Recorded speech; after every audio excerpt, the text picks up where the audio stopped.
So the question is, an electron and a proton have the same de Broglie wavelength, then the kinetic energy of the electron is. So these are the given options. So we are familiar with that the de Broglie wavelength, that is the lambda is equal to h upon mv. So here is the wavelength of electron, that is equal to h upon mass of electron multiplied by v. This is the proton wavelength, that is equal to h upon mass of proton multiplied by v.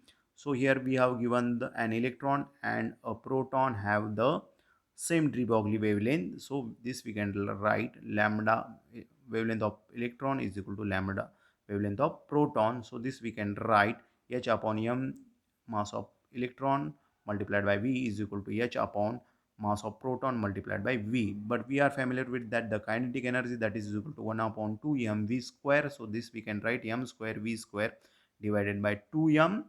So mv, that is equal to p, but here is the m square v square, that's why here is the p square divided by this 2m.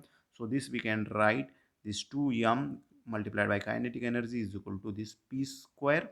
So momentum of the electron, that is equal to, we can write under root 2m e mass of electron multiplied by kinetic energy of the electron. This also we can write mass of electron multiplied by velocity.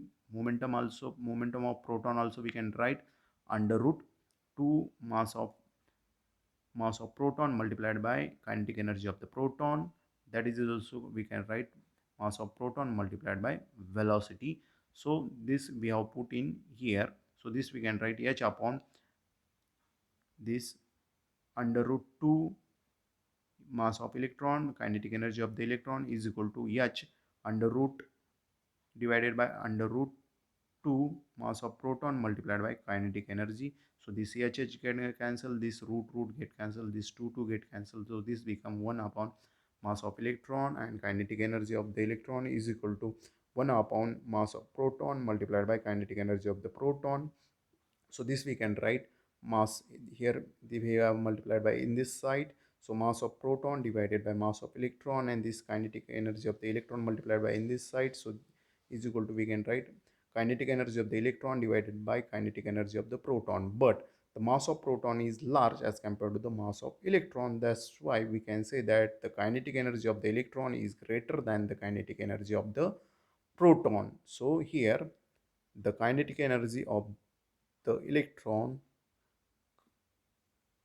kinetic energy of the electron is greater than the kinetic energy of the proton. So option B is correct.